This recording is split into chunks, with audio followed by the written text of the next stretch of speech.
Alright guys, this final lecture is brief and it's just kind of a couple touch points that I want to do before the end of the semester. No new drugs, so that's always good. Just a couple of things kind of mostly on medication safety and some of the things that I've seen that I just think are important to emphasize that we don't really have a chance to talk about at any other point in the course. So medication safety resources. There's a couple of great things out there. So ISMP is the Institute for Safe Medication Practices. They're kind of in charge of things like a do not crush list. So this is a great example of like you have a patient who can't tolerate pills. You want to know if you can crush something or not. It's not always self-explanatory. Generally speaking, if something's extended release, you can't crush it. And if it's not, you can. Or you can open the capsule if it's not extended release. If it's extended release capsules, you want to leave it closed. Just because it messes with the delivery mechanism of the drug otherwise. So that's the general rule, but it's not always true. So it's always nice to go to a resource that actually has some literature backing some of the things that they've recommending. It's got info on abbreviations, things like tall man lettering, how to label medications, that type of stuff to keep things safe. So look alike, sound alike drugs, those types of things. Not as important for you guys, more important for pharmacy, obviously. Black box warning information and FDA alerts. So it's kind of got up-to-date information on that in one nice, neat place versus going to multiple different websites. NIOSH you may or may not have heard of. It's the National Institute of Occupational Safety and Health. There's a lot of different things that fall under their branch, but one of them is hazardous medications. So if you happen to be handling medications for whatever reason and you're wondering, like maybe you're pregnant or whatever it might be, you don't want to handle certain drugs, there are medication tables that show handling precautions and show like what is teratogenic, what's considered carcinogenic, etc. And those are listed in sort of a tiered system of how teratogenic or carcinogenic they are and what their precautions are. Usually if it's in an oral solid dosage form, like a pill or a capsule, we don't really care. You can wear gloves if you'd like to handle it, if you're actually touching the medication. If not, actually, I would generally recommend if you're ever going to touch a medication physically and it's not yours, going into your body immediately, probably wear gloves anyway.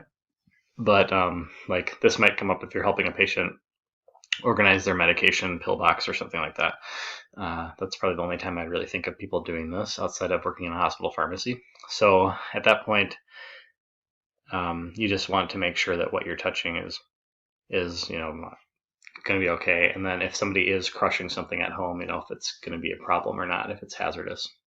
Like if a family member, a younger family member, is crushing up medications for an elderly family member they're taking care of, they might want to know, hey, this is actually a carcinogenic or teratogenic product. Actually, don't recommend you crush that up. We can maybe find a different form or have the pharmacy put it into a suspension of liquid for you so that there's less chance of you inhaling powder during the crushing process.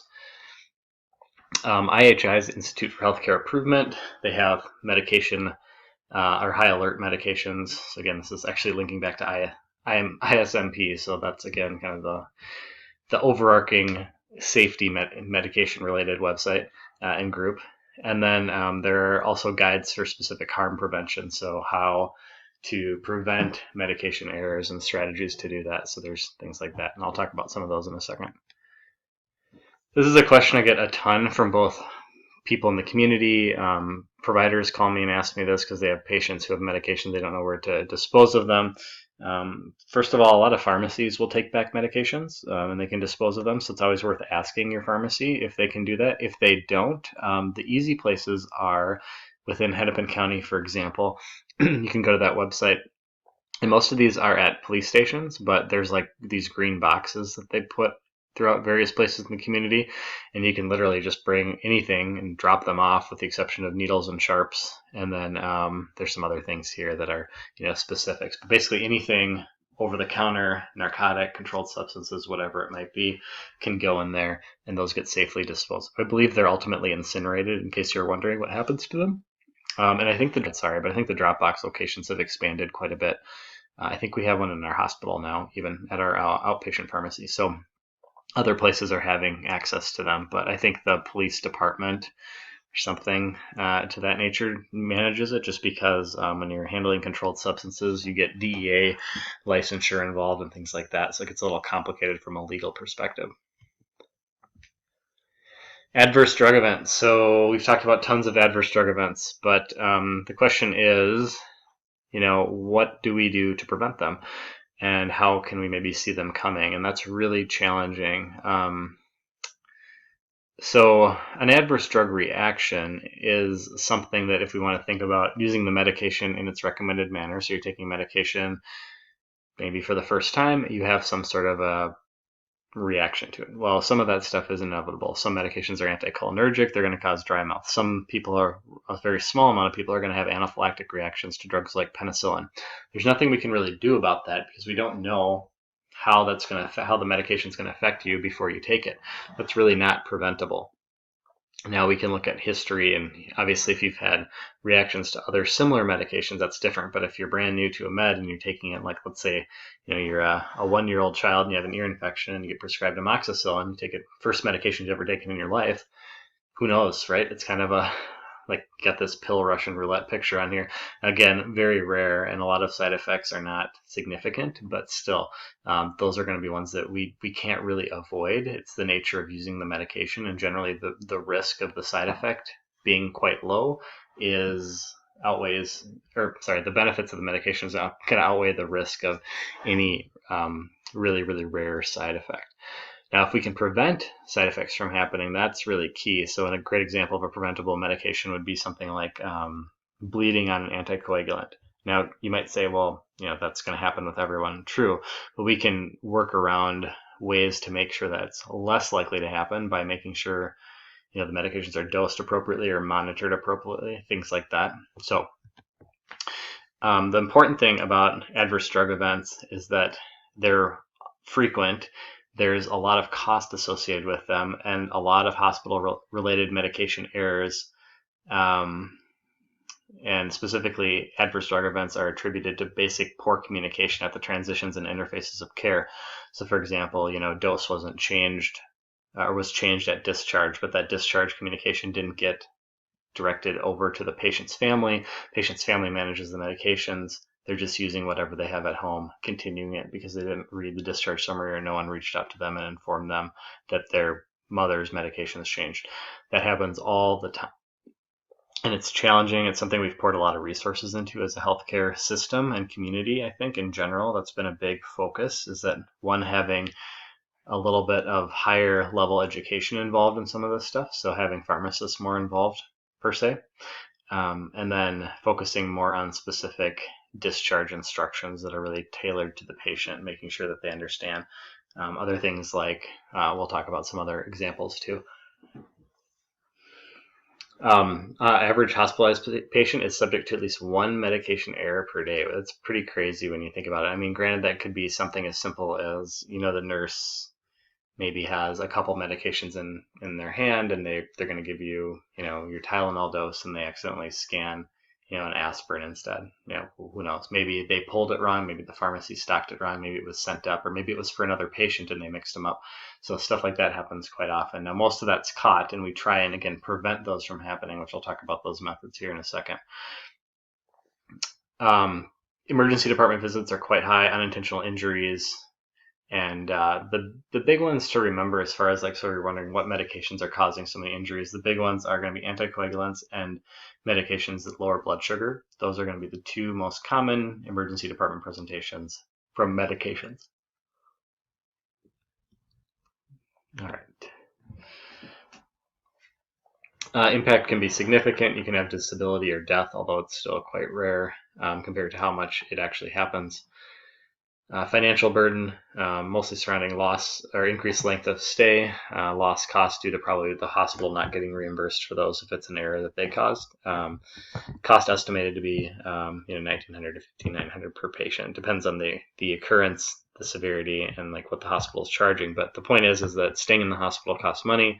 Drug events cause people to have to stay in the hospital longer, so it's a pretty big deal.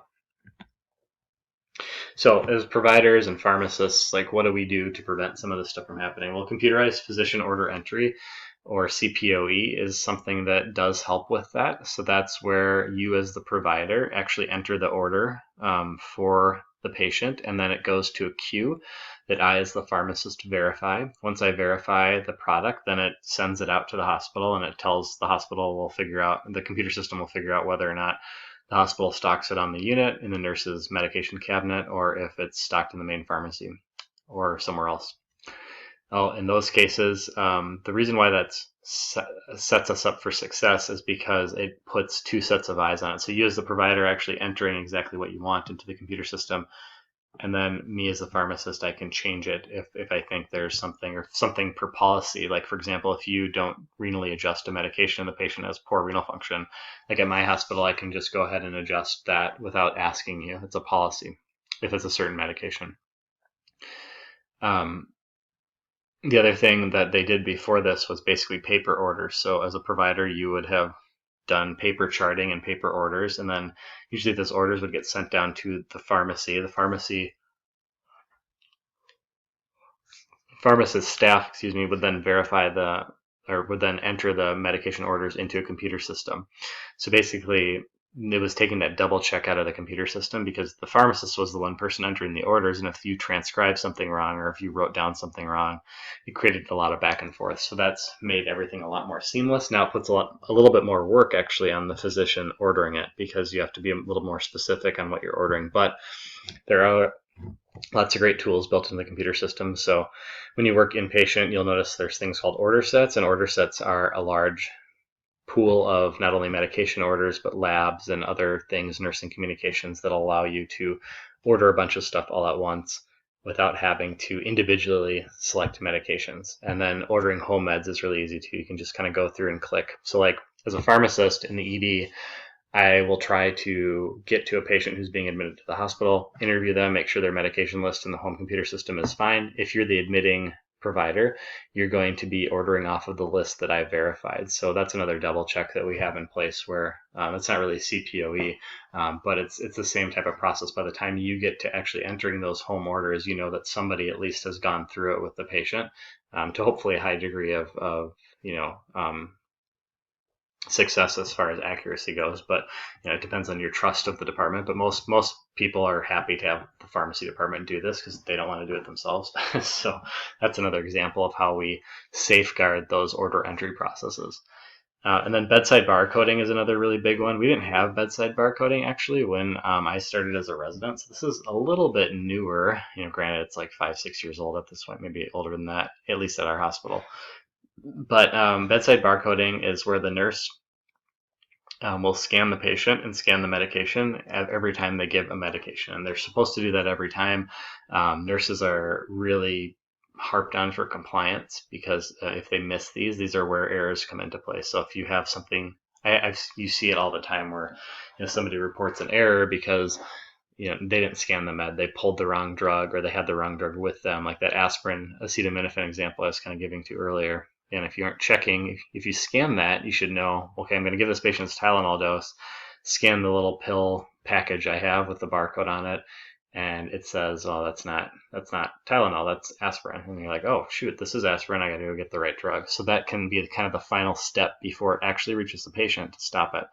And so like all of our drugs at the hospital are unit packaged like this with a little barcode on them so that they're linked.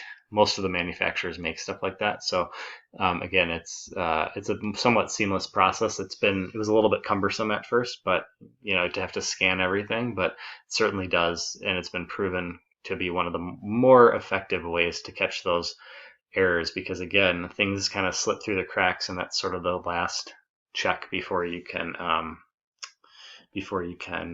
give it to the patient. And even in emergency situations, it's somewhat helpful. So if I'm doing an intubation in the ED, I still give my medication vials to the nurse before they administer, and she scans them, go into the computer, and then they can go ahead and give the medications. It's quick, it's easy, it's worth doing because of that extra safety. And you never know if something got switched up or a vial got mixed up and you happen to pull the wrong thing and you didn't realize it. So even during emergencies, it can be helpful to actually take that second to do the bedside barcoding. Now during cardiac arrest, when you're pushing epi and stuff like that, probably not, but if you have that time, definitely do it. So most adverse drug events, when traced back, are linked to these system type failures. So having the ability to have these fail safes built into our electronic systems is certainly helpful. There are ways we can detect adverse drug events too. So like our hospital and our health system has something called patient visitor safety reports. So if you have let's say you ordered a medication and you happen to order it incorrectly and it got given to the patient, or maybe you ordered it for one patient and it was supposed to be for the other, for a different patient you're seeing, and you mixed them up in your head and you put it in on the one, and then no one caught it because they just kind of pushed it through. It was a one-time dose of something, no one really thought about it, and the patient ended up getting it. Something happened, probably not significant, but let's say something happened anyway. What you can do is fill out a report. So there's a reporting system, and then what those do is those generate conversations. So those go back to departments. So if there's a report that says a medication was administered wrong, that goes to the pharmacy department and nursing department to review, like, well, who really did this? Was this a nursing error, a pharmacy error? How do we improve on this? If and then, like, anyone can do this. So the patient's family could do one, the patient could do one, a nurse could do it, I can do it. So anyone can do the PBSR. So it's important. The problem is they're manual. You have to go in and type everything out. Most people don't have time for that, and so they just don't do it. A lot of times if something major happens, I will, and it's medication related, I'll actually write it up, or I'll volunteer to write it up just as kind of a courtesy to the physician. So anyway, there's that. Chart review would be if, like, you were doing some research and you wanted to go through charts and look at retrospectively, like, or if you're going through the chart and you just happen to notice something like, oh, this patient got this, why did they get that medication? That doesn't make any sense. Or wait, I thought I ordered this yesterday, but I see it was never charted on. Why didn't it get given? So those types of things can happen too just by reviewing the chart. I remember when I was rounding with an ID doc, and we had a patient who was supposed to be on an inhaled medication and inhaled antibiotic, and he was talking about how he'd been on it for a certain number of days and was supposed to continue it. And I was just kind of looking at the chart, and I'm like, he's not on this medication. And the guy just kind of stared at me like, what do you mean he's not on it? And like, oh, it's not in there at all. And he just kind of went white, and he went quick and like added the med, and he's like, I know, I thought I had it. And he just got like flustered about it. But just those things, like, sometimes you assume things, or people are human. This is still a human process. You still have to go and put the orders in. If you forget all the orders, somebody might remind you. The nurse might remember later and say, hey, doctor, who's PA so-and-so, why didn't you put that in? And you're like, oh yeah, thanks for the reminder. Or maybe I was with you, discussing the medication, and 30 minutes later it's still not there. I might message you and just say, hey, are you gonna throw this in, or do you want me to, or whatever it might be. Direct observation would be actually seeing something happen. That's going to be rare and kind of just not unreliable, because you'd have to be in the room. There are some cool things that have been tested but haven't really panned out because they're a little bit cumbersome. These are more real-time strategies, and real-time is tough because you have to have some kind of a surrogate marker for what you're considering to be an error. So an example would be if, let's say, somebody got hit while they're on heparin. So if they're on heparin and they had a really sharp drop in platelets, what would that necessarily trigger in the healthcare MAR? So if somebody's not monitoring the platelets, they might not actually see anything come up. If somebody's not getting platelet levels, which they should be on heparin, but let's say they aren't, you would never know. But even if they are getting platelets, who's actually looking at it, and how frequently are they checking it? So let's say the platelets came back that morning and no one actually noticed that they dropped significantly until later that afternoon. Well, then your timing's already off a little bit as far as knowing about the drug reaction. So some of that stuff could be like a flagging system where, let's say, platelets drop while you're on heparin, and you get a message, or I get a message as a pharmacist saying, oh, one of my patients' platelets dropped. I should just look into this and see, did they go to surgery? Did they have blood loss? Or is this actually maybe a hit case? So stuff like that is more like what I would refer to as a trigger tool, where something going on with the patient triggers a message that needs to be responded to by either a provider, a nurse, or a pharmacist. As far as recommendations I have for you, you're going to get really comfortable with EMRs, and you're just going to have to learn them. They're a little tricky at first, but you get used to them. If any of you guys have scribed, it'll probably be a little bit of a leg up. But I always say err on the side of safety. Ask a question if something seems incorrect. I can't tell you how many times I see somebody who just pushes through a med order, and you're like, well, this clearly isn't even the right product. I know what you mean by this, but you picked something that was really odd. Our med systems are designed to lead you down the right path, either with an order set or with order preferences that are supposed to be what we want. But every once in a while, people dig something weird up, and order it. And in those cases, it's usually ends up being either contacting you or trying to fix it on my end, and that gets a little tricky. So best case scenario is to call, talk to your pharmacist or message them and say, what should I order for this? I'm having trouble with this order. That happens a lot. It's a really common question we get. Totally fine. Again, I'd rather have you enter it right on the front end than put it through and not say anything, and then I'm trying to guess what you wanted, just from my perspective. Tools available, just you're going to get really good at this stuff, but knowing how to quickly check your labs, knowing how to assess drug interactions. One thing that's really important to know is that, for example, in our EMR, providers get very few drug-drug interaction flags. So if you order a medication, yours is going to filter down to really only the most severe interactions. So you might not see all that much at all, whereas I'm going to see a lot of junk. So mine's almost too noisy and yours is almost too limited. But anyway, that's the way it is. So that's one thing, that being able to check that, and there's actually some tools in the chart, or going to a separate website like Micromedics to cross-reference that. If you're like, oh, I'm going to start a transplant patient on some meds, well, let's make sure we know the drug interactions there. Know how to identify allergies. What is a real allergy or not? This is probably, again, one of the biggest questions I get very regularly is, hey, I'll have a provider call me and say, hey, I want to start Keflex on this patient, but they're allergic to penicillin. Can you think of something else? And I'll say, well, okay, my first question is, let's not jump to conclusions. Let's actually look at what the reaction was. So they're allergic to penicillin per the chart. Okay, first of all, are they actually allergic to? A lot of times you'll read somebody had nausea. Well, that's not an allergy. That just means they probably took it on an empty stomach, or they didn't tolerate it orally. It doesn't mean they're necessarily not going to tolerate the Keflex very well either. It's just antibiotics don't jive with everyone's stomach. So that's a good example of something you see all the time entered in charts where people got nauseous on a medication. That's not a hypersensitivity reaction. That's not really a major safety issue, unless it was, severe nausea and vomiting. Then we might care a little bit more. But anyway, it doesn't necessarily mean you have to rule out a massive category of antibiotics just because of something like that. So a lot of times it's really easy just to say, oh, they're allergic to amoxicillin. Shoot, what am I going to do now? Well, let's look into this a little bit more. So just do a little bit of digging, and you can almost always answer your own question pretty easily. So yeah, it's just nausea. Let's go ahead and give the Keflex. Or a lot of times they'll ask me, hey, can you look and see if they've tolerated cephalosporins in the past? History of medications seems to be a fairly strange thing for people to be able to find. I know how to do it, and so there are lots of ways to look in the chart, and you can filter medications and look at old encounters really easily. So play around with your tools, look at your medication tabs and things like that, and try and piece together how you might be able to look at that. You might be able to, again, use your resources, call your pharmacist. Don't be afraid to ask these questions. They aren't like, bothers me to do this kind of stuff, but I'm just saying it's kind of like job security on one hand, but at the same time it's not that hard to find this information. So just something to think about. Again, I get a lot of questions about this allergy or that allergy, and doing a little bit of homework, you can usually rule out whether or not the patient can have it or not. Making extra work for people. This is my little plug for being selfish.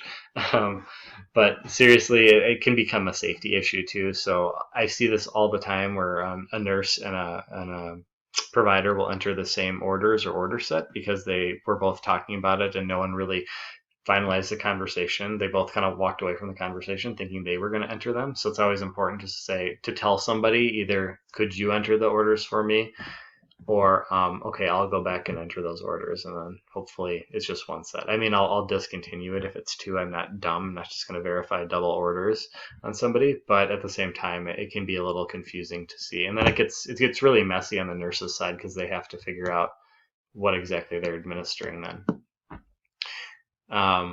Being clear, if you have to add a comment to clarify the medication, do so. There's no problem with that, and then people will be able to see it. I think over communicating when it comes to medication safety is usually a good thing. Put it in your note too.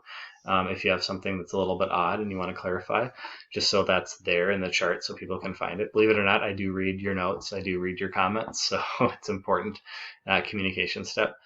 And then if somebody if the computer is suggesting that you prescribe something on formulary, like it's trying to change your prescription to this, please do that.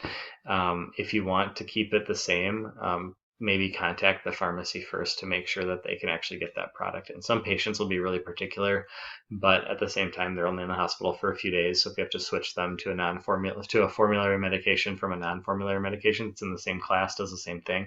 It's probably not going to be a big deal in the long term. For outpatient prescribing, e-prescribing is always preferred. It's going to eliminate any handwriting errors or problems. It gets it directly to the pharmacy. One thing to be really careful about e-prescribing is making sure it goes to the right pharmacy. I was just working a couple weekends ago where one of our overnight docs e-prescribed something to a Walgreens that's like it's like a specialty HIV Walgreens. It's only open Monday through Friday, during day hours, and this was on a Saturday night. So the patient wasn't able to pick it up and called and be like, yeah, I can't find this. Walgreens doesn't have it. And so we had to end up calling in actually writing a prescription because it was a controlled substance, and they had to come pick it up. So that's the one thing that I would say, just to be careful with e-prescribing. It's really easy. It's great. But make sure their pharmacy is correct in the system before you send it to somewhere that is, a black hole and they're going to be able to get it. If you're working outpatient and you don't have access to an electronic medical record, you might be required to do some more manual checking. So that just means asking the patient about their medications, asking about allergies, because you don't have that information in front of you to cross-reference it. Don't assume the pharmacy you send the prescription to will provide every single counseling point the way you'd want to do it, and thoroughly check every single drug interaction. Now, they should be doing that, but at the same time, if there's something that's really important to you, I think it's never going to hurt for them to hear it twice. So tell them, and then maybe the pharmacy will talk to them about it too. Again, legally, the pharmacy will be checking drug interactions, and they will be providing counseling points. But really important stuff, make sure you say what you want to while they're in the clinic with you. Cost will come into play, certainly. And again, this is a pharmacy phone call. So if you're prescribing something new, brand name that you aren't familiar with or don't know if insurance is covered, call the pharmacy. They can any pharmacy can run a test claim very quickly and tell you what the coverage is going to be. Otherwise, plans are so different patient to patient, it's basically impossible to know unless you're dealing with, a homogenous group of people, as far as like maybe you work for a corporation and, you're seeing people in a setting where they all have the same insurance plans. But other than that, or like in the VA or something like that. But for the most part in the community, it's going to be really variable what people can perform. So test claims is really easy way to do that to see. Otherwise, you prescribe apixaban to somebody, or which is Eliquis, and for a DVT, and the pharmacy calls you back saying, hey, they don't cover apixaban, but they cover rivaroxaban or Xarelto. So then you have to switch it. If you had called them first right away, they could have run that and you could have gotten all squared away in the front end, save a little bit of time. Okay, transitions of care. Transitions of care is think about any point where a patient moves from one area of a health system to another. So like from outpatient to inpatient, from inpatient to a long-term care facility, from long-term care facility to home, etc. Why are they important? This is, again, pretty much the easiest place to make errors because stuff always gets lost in translation. Problem is, the systems aren't the same from place to place. So if I go from outpatient to Abbott, well, I might not do all my care at Abbott. Maybe I do my care at Fairview, but for whatever reason, I'm at Abbott for a specific procedure or something. Well, I can pull some records in from Fairview. And in fact, that's gotten a lot better because pretty much every major health system in the cities uses Epic now, including Mayo just went on Epic. Children's, I think, is the only one that still uses a different EMR called Cerner, but every other one uses Epic, which is the big EMR that pretty much every major health system across the country uses. So this is definitely Epic Town, and the nice thing about that is that you can pull in stuff from other counters. And this used to be kind of cumbersome and not very user-friendly, but it's actually gotten a lot better. So you can see all the chart notes and all the clinic visits and medications and things like that pretty quickly, and so that's really helpful. So that's been a nice benefit. But besides that, once you're out of that inpatient world, if you go to a long-term care facility, you can bet that they aren't going to have Epic. So they're going to have to be on a different system. So it gets a little tricky making sure everything goes correctly from them to their home and then back to the hospital if they come back in. So what we do, I already talked about this already. We do something called medication reconciliation, and that's just the process of ordering home meds when somebody gets into the hospital. So before you reconcile all their home meds and order them for inpatient use, if you're admitting the patient, you're going to want to make sure that you've confirmed that the medications are complete. So this is where my colleagues come in. So pharmacists, and we actually have a lot of pharmacy interns that do this to students in pharmacy school, who will do this where they actually interview the patient and make sure their med list is up to date in the computer system. Discharge counseling is something that pharmacy isn't involved with yet, but it's probably the next thing on the horizon, I would say, for us to get our hand into, which is going to be really interesting. It makes a lot of people nervous, but that's just something that we've been starting to get asked to do more and more. Like, can you counsel this patient on their meds? I actually do this a lot in the ER when somebody's starting something, showing them how to use an insulin pen, showing them how to use an inhaler, just talking to them about general medication questions. Providing the patient with medications. So one little key fact is kind of interesting that I didn't know until a couple of years ago was that if you discharge a patient from the hospital and you hand them like a stack of prescriptions, or even if you e-prescribe them to their home pharmacy, 30 to 40% of those patients will never even fill the medications. If you fill them at the hospital's discharge pharmacy and give them physically to the patient, all full, ready with a whole month's supply, then they're much more likely to be compliant. So it's kind of an interesting thing. So if you can prescribe at your institution and get the patient the medication in hand before they leave, that's usually going to be ideal.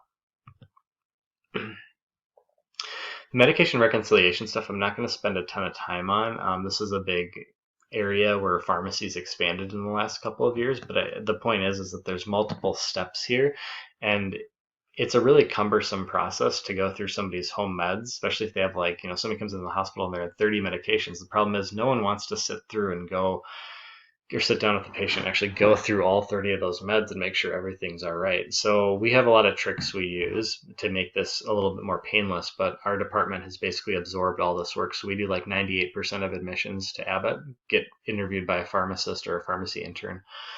And so what we're doing is using resources assigned to us. So basically, there's some nice tricks in the computer system we can use. So I can see, for example, if somebody has filled prescriptions in the outpatient world via insurance claims or prescription records. So that's really easy to do. And then I can cross-reference that and talk to the patient about what they're actually taking and make sure it's updated. So anyway, pharmacists are really the important clarifiers here, whereas you are actually the reconcilers ordering the home meds once they're done. We did a pilot. We had pretty good results. That's all I got to say. So whose job is this? Well, I just said that it's the pharmacist's job, but it really is everyone's job to make sure, because there might be somebody who doesn't get interviewed right away for some reason, and just it's always best not to assume that somebody else is going to do something.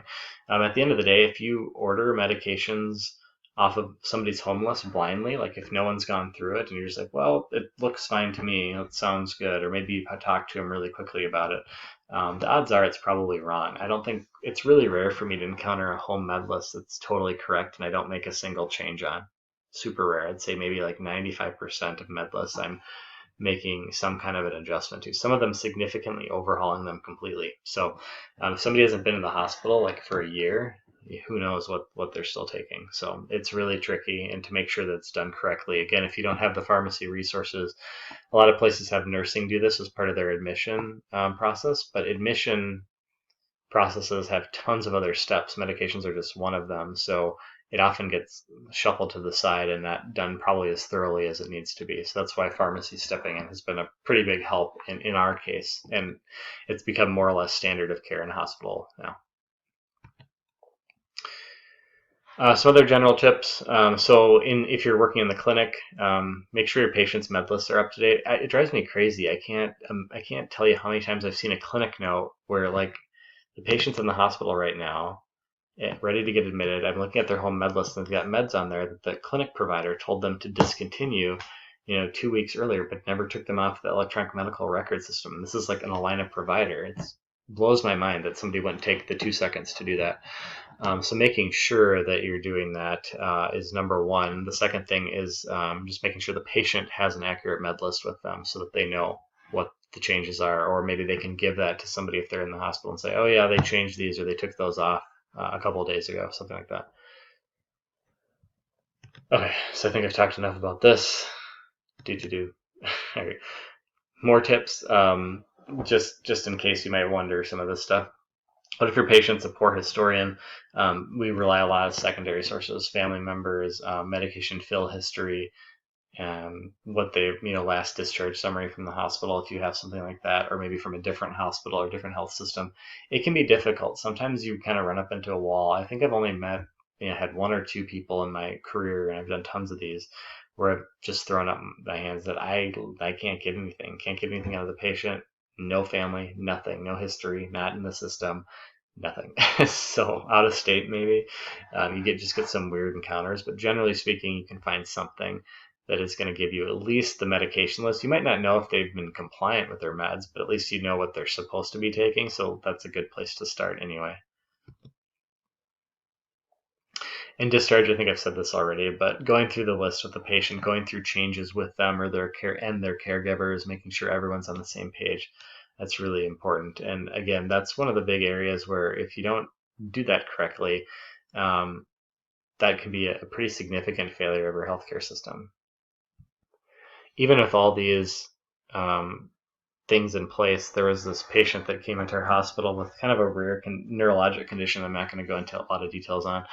But the point is that they thought it might have been related to this person's serotonergic medications. They're on an SSRI and on amitriptyline, so which is kind of like has some SNRI type activity if you remember back to our tricyclics.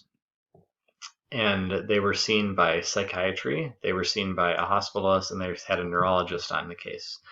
Problem is, none of these three people apparently talk to each other. So the psychiatrist, they all kind of agreed that the serotonergic medications probably should be stopped. The psychiatrist recommended that they keep on the amitriptyline for now, and they taper off their SSRI slowly. Somehow, somewhere along the line, the neurologist got wind that the SSRI was going to be tapered, but the TCA, the amitriptyline, was going to actually be discontinued completely. And then the hospitalist note actually said both things. It said to keep the amitriptyline and then to stop the amitriptyline in two separate parts. Patient stopped the amitriptyline cold turkey, and they dropped their SSRI dose substantially. Sure enough, they wound back up in the emergency department with a discontinuation syndrome. And this literally just happened, a month ago. So this stuff is still very real, even with all of our fail safes. So communication, change is really, really important. I can't believe that happened, and I probably should have. I don't think I did one of those safety reports. I probably should have, but it's pretty disappointing that those three people apparently didn't talk to each other or weren't clear with their recommendations, and this poor patient has to be back in the ER for something that's probably largely correctable. So, all right, that's it for this lecture. Again, really quick. I'm not going to ask any specific questions from this lecture, except there is sort of a weird question on the exam, which is the only short answer question you'll ever do on one of my tests. It's worth 5 points. And I honestly just want to see that you're critically thinking about the scenario. And basically, if you want to prepare something in your head now, that's fine. What I want you to do is think about a scenario in your future practice, and think about like what you want to do once you're done with PA school, and what your ideal practice scenario would be, and how what types of things you might incorporate to make your transitions of care smoother in those situations. So just think about that. Again, it can be really general. Like I'm looking for one paragraph, not a whole essay. So yeah, unless you write something completely nonsensical or just skip the question altogether, you'll probably get all 5 points. I don't think I've ever docked anyone points for it. So it's kind of a free 5 points on the exam, but just so you guys aren't caught off guard, that's coming up. So I just wanted to say finally, thank you guys. I know this has been a little bit of a roller coaster, especially with the whole COVID thing, but I think the online system seems to be working well for most of you. This is the first time I've done a series that's been online substantially, and I feel like every year there's a group of people since I started going half online that have been really vocal about pushing the course all the way online. But then there's always kind of a group that may be either silent or speaks up less so, that say, I don't like actually the online portion. I would rather have it all face to face. So there's different people in each camp. So I do appreciate the feedback that I've been getting from you guys on the evals as far as the online component. As far as other things, just generally, the stuff you've learned in this class and then throughout your whole didactic curriculum is scratching the surface. Some of the stuff I learned in pharmacy school, I'm like, we spent so much time on this, but we never even talked about this. It's like, why? You'll get into situations where like, why didn't I learn this in school? Man, they just don't teach this, and that's just the nature of the beast. So just be prepared to really amp up your learning on rotations, and applying things in real life is certainly going to help enforce concepts. So hopefully I gave you guys at least a good base of medication knowledge uh, to take you into your rotation, so you'll have some working ability to apply some of these skills.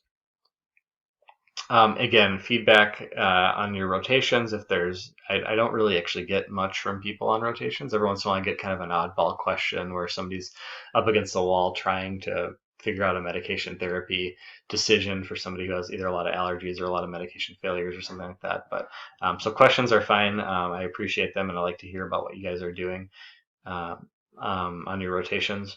If your certification exam, I've actually never had a question about this too. I think people have either preparing pretty well for that or finding that the class and the course in general, the curriculum in general prepares them all to that. So again, if you want to give me feedback, I'm more than happy to hear it. Yeah, there's the evals and there's email, and however you want to get a hold of me is fine. But thank you guys so much for the semester, and thanks for being patient with the online stuff and working through in the situation of COVID. And I hope your guys' rotations go well for the most part, assuming you can get into them and that places aren't closed because of COVID. I hope stuff is starting to open back up for you guys. But anyway, good luck, and certainly, again, keep in touch if you want to. If you want to reach out to me about questions or comments or anything like that, I'm more than happy to answer them. So thank you again, and have a good night, and have a good rest of your semester, and good luck next year.